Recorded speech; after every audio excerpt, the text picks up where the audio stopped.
Oi pessoal, tudo bem? Eu sou a Tati Leite do Valer um Livro. Vocês já acompanharam a história da escritora Conceição Evaristo. E agora eu vou falar dessa mulher, gente, que foi tudo um pouco. Mulher, homem, lésbica, hétero, católica, judia. Clarice Lispector, que era tão misteriosa que nem ela se entendia.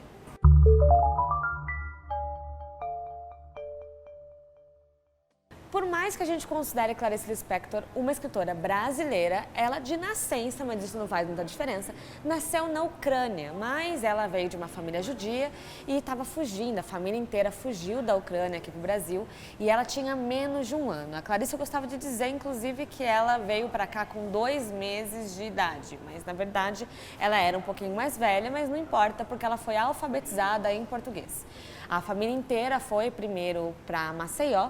Quando Clarice tinha 4 anos, eles foram morar em Recife. Quando Clarice fez 15 anos, foram para o Rio de Janeiro, onde ela ficou uma boa parte aí da vida dela.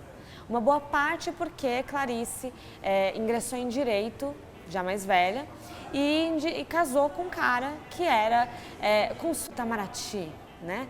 E aí ela tinha que viajar muito e isso fez também com que Clarice ficasse muito sozinha, muito triste em todas essas suas viagens, né? Clarice teve 2 filhos, inclusive, e quando ela se separou do marido, ela voltou para o Rio de Janeiro para viver de vez nas terras cariocas e ela sempre falava, escrevia em cartas para suas irmãs e tal, para sua irmã, na verdade, para Elisa, que os outros países a faziam mal e que ela queria mesmo era voltar para o Brasil. A Clarice nasceu no dia 10 de dezembro de 1920. Inclusive, ela tem uma frase lindíssima, porque a mãe dela, quando ela nasceu, a mãe dela já estava muito doente, tinha descoberto sífilis, e parece que rondava aí uma história, um misticismo, que se a mãe dela tivesse outra criança, ela ia ser curada, e calhou, né, que Clarice nasceu e a mãe dela não foi curada, e morreu pouco tempo depois. A Clarice, inclusive, tem esse trecho, né, que ela fala que ela nasceu querendo ser pertencida, querendo pertencer, mas ela só nasceu e ficou nascida. Isso mostra um pouquinho também toda a toada da história da Clarice, que traz na sua literatura personagens majoritariamente femininas, né? Normalmente são mulheres as personagens de Clarice, e elas são tão intrínsecas, são tão misteriosas, elas dão tanto de si ali que também dão essa ideia de tentativa de pertencimento. Inclusive, é muito interessante porque na literatura de Clarice, a presença de um leitor é imprescindível, né? Você precisa existir enquanto leitor de Clarice para que a obra de Clarice exista. Inclusive, os narradores que a Clarice coloca nas obras dela, por exemplo, na Hora da Estrela, né, que a gente tem ali um narrador homem que até fala que ele viu a Macabeia ser atropelada. Logo no começo do livro ele fala e que aí ele decidiu que ia contar a história de Macabeia e que era imprescindível que fosse um narrador homem, uma vez que se fosse uma narradora mulher ela possivelmente choraria. Então é a própria Clarice escrevendo isso e brincando com a coisa da palavra. Mas todas as personagens de Clarice costumam ter ali essa narrativa que é cíclica, né? Que elas saem da zona que elas existem para ter um momento de absoluto devaneio, né, de absoluta, assim, sair daqui agora tem que compreender o universo, mas elas acabam voltando para o mesmo patamar, elas acabam voltando para o mesmo foco narrativo que elas estavam antes, né. Em Laços de Família, que é uma coleção de contos que Clarice lançou, inclusive, isso é muito presente. Todas as mulheres personagens, elas saem de um ambiente de donas de casa, tem, por exemplo, o amor, que é um dos contos, né, tem um dos contos que a personagem ela sai de casa para ir fazer compras e ela está num bonde no Rio de Janeiro com uma caixa de ovos em cima do colo dela e aí ela vê um mendigo, um cego mascando um chiclete e aquela para ela é a síncope verdadeira dela, é quando ela sai. Clarice, inclusive o narrador ali, né, ou a narradora, enfim, daquele conto fala que é um momento perigoso daquela personagem, porque é o momento que ela se desliga, que ela se desvincula da realidade em que ela existe, né? Tem um livro da Clarice Lispector que chama Água Viva, que também fala sobre essa questão da produção, né, da produção artística, principalmente enquanto mulher. Então você tem uma narradora ali que está produzindo algo, que está produzindo tanto aquela carta quanto também pintando e etc. E está falando com alguém que é o leitor, no caso, mas está falando com esse ser humano que possivelmente seja um homem. E aí ela começa a falar, né, da teoria da placenta, que ela fala que a gata, normalmente quando tem um filhote, costuma comer a placenta do filhote e não precisa se alimentar durante 4 dias. E que nós mulheres, e principalmente quando a gente vai produzir, a gente precisa se alimentar, tirar energia, a gente não sabe de onde, para conseguir sobreviver. E indiretamente a gente se conecta, a gente se liga com outras mulheres que têm vivências diferentes, narrativas diferentes, histórias diferentes, mas que em algum momento do dia tem que tirar essa força, né? E aí ela fala, eu comi a minha placenta, você comeu a sua placenta hoje? Então, no final, todas as personagens da Clarice são intrinsecamente ligadas, majoritariamente femininas, e intrinsecamente ligadas por esse momento de absoluto, sabe, estouro total, sabe? De sair de si para pertencer ao mundo. Só assim elas conseguem pertencer ao mundo.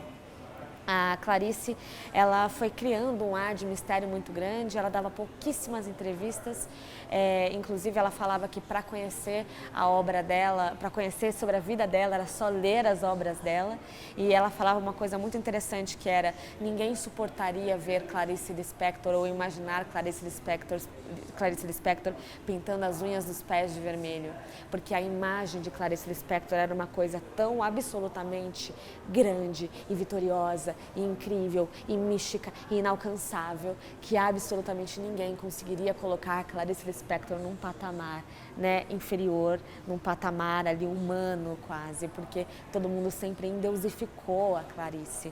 Inclusive ela tinha altas crises de ansiedade, de depressão, a Clarice fumava muito e tomava remédio para dormir.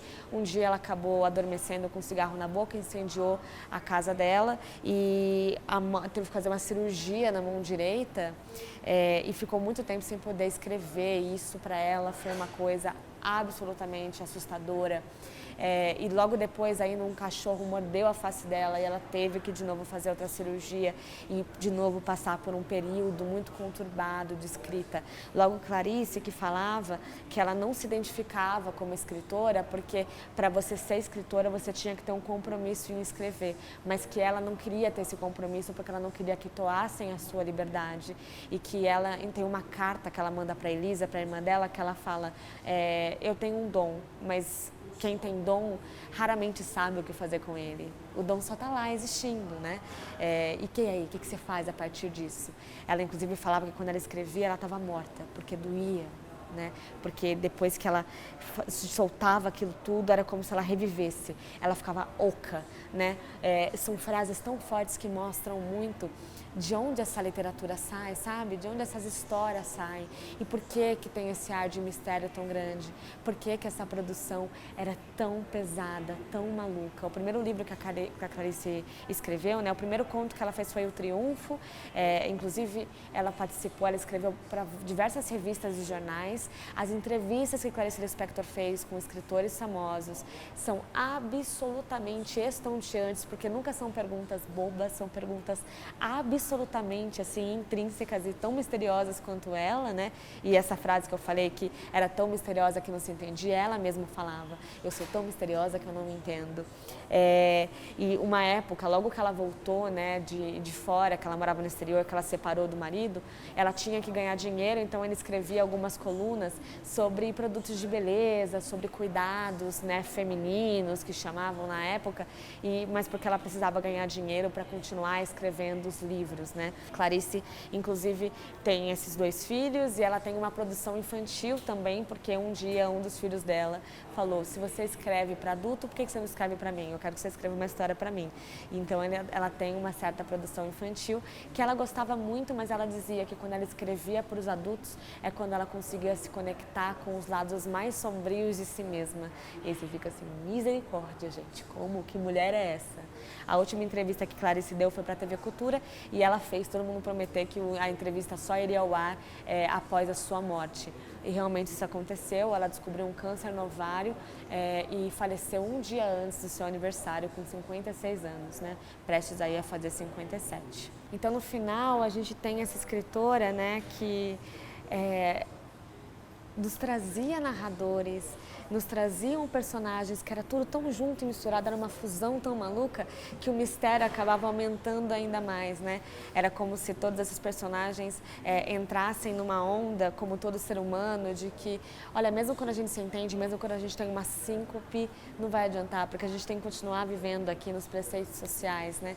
E Clarice sofreu muito por conta dessas coisas, e sempre teve esse ar de absoluto mistério e fez uma imagem maior do que a dela própria, né? Inclusive a Clarice tinha a língua presa, e isso aumentava ainda mais essa repercussão de que ela era uma mulher incompreensível, hermética, de difícil acesso, e por isso que também muita gente não achava que ela fosse brasileira de fato.